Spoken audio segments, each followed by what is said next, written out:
Hello दोस्तों काफी time से मेरे पास ये सवाल आ रहा था कि क्वांट एक्टिव फंड कैसा फंड है। क्या हमें इसको अपने पोर्टफोलियो में शामिल करना चाहिए या नहीं करना चाहिए।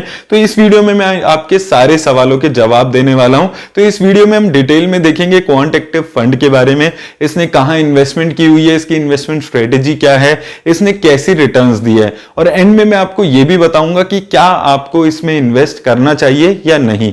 तो आइए दोस्तों देख लेते हैं ये वीडियो। तो दोस्तों ये एक मल्टी कैप फंड है, और जैसे कि मैंने आपको बताया था, एक मल्टी कैप फंड के ऊपर ये रिस्ट्रिक्शन होती है कि उसे एटलीस्ट 25% पैसा लार्ज मिड और स्मॉल कैप कंपनीज में लगाना होता है। और अगर हम इसके बेंचमार्क इंडेक्स की बात करते हैं तो निफ्टी 500 मल्टी कैप इसका बेंचमार्क इंडेक्स चल रहा है, और इस फंड में अभी टोटल 54 कंपनीज में अपना पैसा लगाया हुआ है।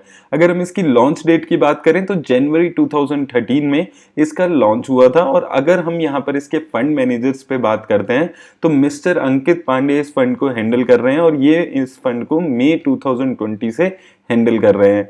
उसके साथ मिस्टर वस सहगल भी इस फंड को हैंडल कर रहे हैं जून 2019 से।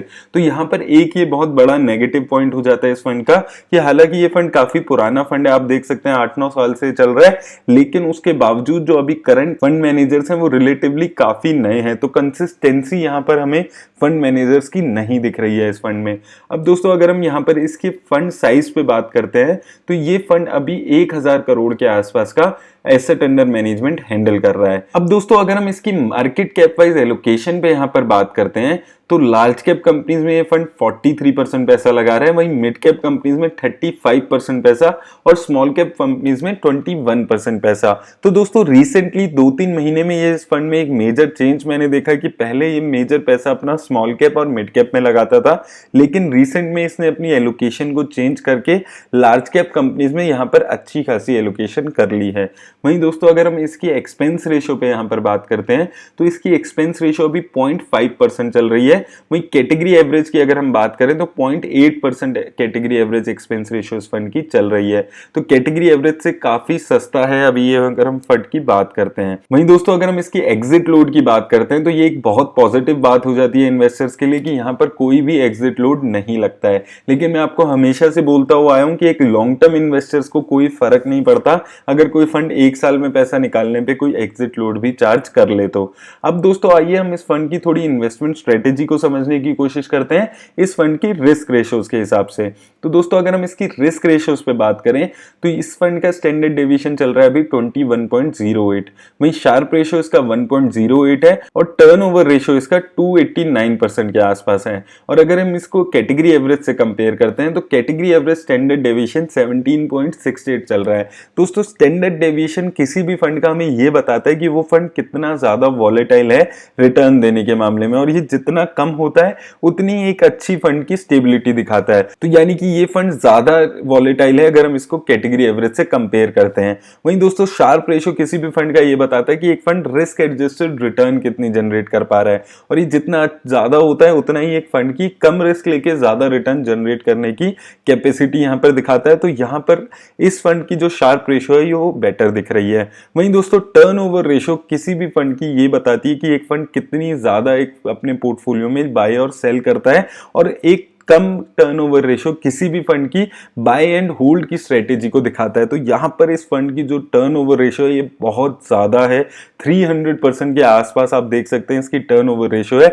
यानी कि ये फंड बहुत ज्यादा फ्रीक्वेंटली अपने पोर्टफोलियो में बाय और सेल करता है, जो कि एक लॉन्ग टर्म इन्वेस्टर्स के लिए काफी खराब बात है। क्योंकि दोस्तों मैं एज ए इन्वेस्टर अगर किसी भी फंड में इन्वेस्ट करने के बारे में सोचता हूं तो ये चीज बहुत इंपॉर्टेंट हो जाती है कि वो फंड की टर्नओवर रेशियो क्या है, वो फंड कितना ज्यादा किसी फंड कंपनी को अपने पोर्टफोलियो में ऐड करके उसको अपने लंबे टाइम तक अपने पोर्टफोलियो में रखने वाला है। अब दोस्तों अगर हम इस फंड की सेक्टर एलोकेशन पे यहां पर बात करें तो ये फंड सबसे ज्यादा पैसा फाइनेंशियल सेक्टर में लगाता है 24% के आसपास, वहीं एफएमसीजी सेक्टर में 15%, मेटल सेक्टर में 11%, कंस्ट्रक्शन सेक्टर में भी 11% और हेल्थ केयर में भी 10%। तो मेटल सेक्टर, कंस्ट्रक्शन सेक्टर ये थोड़े ज्यादा रिस्की सेक्टर हैं जिसमें ये अभी फंड पैसा लगा रहा है।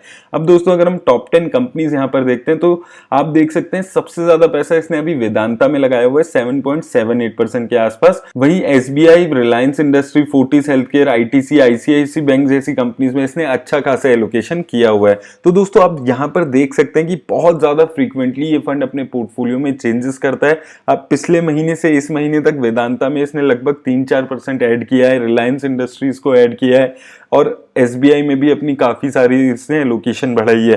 तो इस फंड की जो एक बहुत नेगेटिव बात मुझे यही लगती है कि एज अ इन्वेस्टर हमें नहीं समझ आता कि इस फंड की इन्वेस्टमेंट स्ट्रेटेजी क्या रहने वाली है, टॉप 10 की कंपनीज मेजरली कौन सी रहने वाली है, ताकि हम जज कर सकें कि इस पोर्टफोलियो की हमारे ओवरऑल पोर्टफोलियो में कितनी जगह बन सकती है।